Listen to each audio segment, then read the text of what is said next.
मोक्ष नहीं मिल सकता है। कर्म कांड में उलझ कर यदि आप जीवन बिता दिए तो असली लक्ष्य तक नहीं पहुंच पाएंगे। लेकिन पूज्य गुरुदेव भगवान ने बड़े सहज और सरल मार्ग से सीधे आपको सुषुम्ना का मार्ग सिखाया है। ये बहुत बड़ी बात है।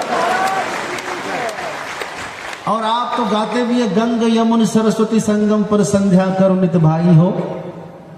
आज वो समय आया, आप देखिए गंगा यमुना सरस्वती का संगम है और उसी संगम पर आप बैठे हैं। आप बाहर से भी संगम में बैठकर संध्या कर रहे हैं, अंदर से तो आप हमेशा करते रहते हैं।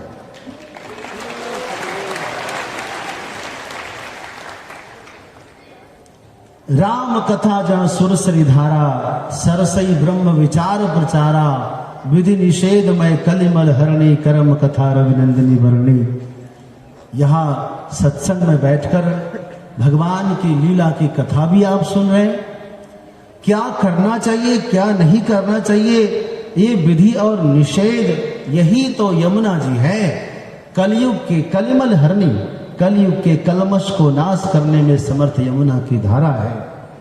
और ब्रह्म विचार, मोक्ष कैसे मिलेगा, परमात्मा का स्वरूप क्या है, कैसे वहां तक सीधे सीधे पहुंचा जाए, यह मार्ग और इस पर जो विचार संतों के आप श्रवण कर रहे हैं, यही सरस्वती की धारा है। और त्रिवेणी संगमो यत्र तीर्थ राजस उच्चते, तत्र स्नानम प्रकुर्वीत सर्व पापी प्रमुच्यते।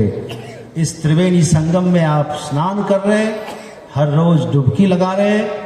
बाहर से भी आप स्नान कर रहे हैं, अंदर से भी स्नान कर रहे हैं। बाहर से स्नान करेंगे तो कुछ दिन तक पवित्र रहेंगे, अंदर से स्नान करेंगे सदा तरोताजा रहेंगे। आप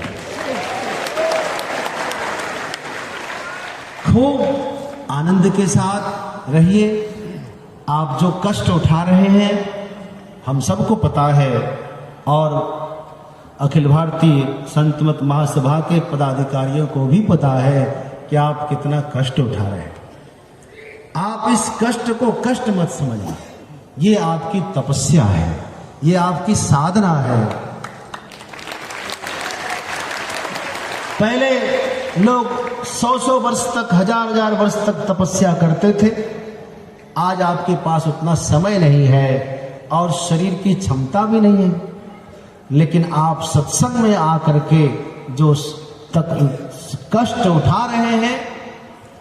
कुछ पूज्य गुरुदेव भगवान जब सत्संग करते थे तो सत्संगी लोग अपने अपने घर से सत्तू लेकर आते थे, चूड़ा लेकर आते थे और अपने सूखा सामान खाकर आते, और 3 दिन तक वही खाकर रहते। किसी किसी को खिचड़ी प्रसादी मिल जाती थी, नहीं भी मिलती थी। सच्ची बात है कि नहीं है? लेकिन मुझे विश्वास है पूज्य स्वामी कैलाशानंद गिरी जी महाराज बड़े उदार हैं। हमारी एक प्रार्थना पर उन्होंने कहा कि हम भोजन भी कराएंगे। हम लोग भोजन के लिए तो उनसे नहीं कहने आए थे, उनसे केवल स्थान के लिए कहने आए थे। और उन्होंने कहा कि हम भोजन भी कराएंगे। आप सबको भोजन भी मिल रहा है कि नहीं?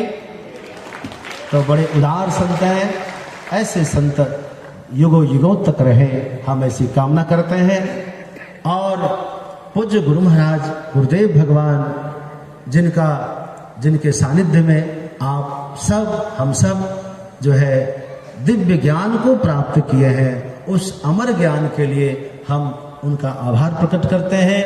वह अमर ज्ञान हम सबके हृदय में अमर रहे। मैं एक बार फिर से सभी पदाधिकारियों के लिए खूब खूब आशीर्वाद की कामना करता हूँ। आप सब सुखी रहें। पूज्य संतों के चरणों में वंदन करता हूँ और आप सब के लिए आशीर्वाद की कामना करता हूँ। भगवान आप सब के मनोरथ सिद्ध करेंगे। गुरुदेव भगवान आप सबकी मनोकामना पूर्ण करेंगे।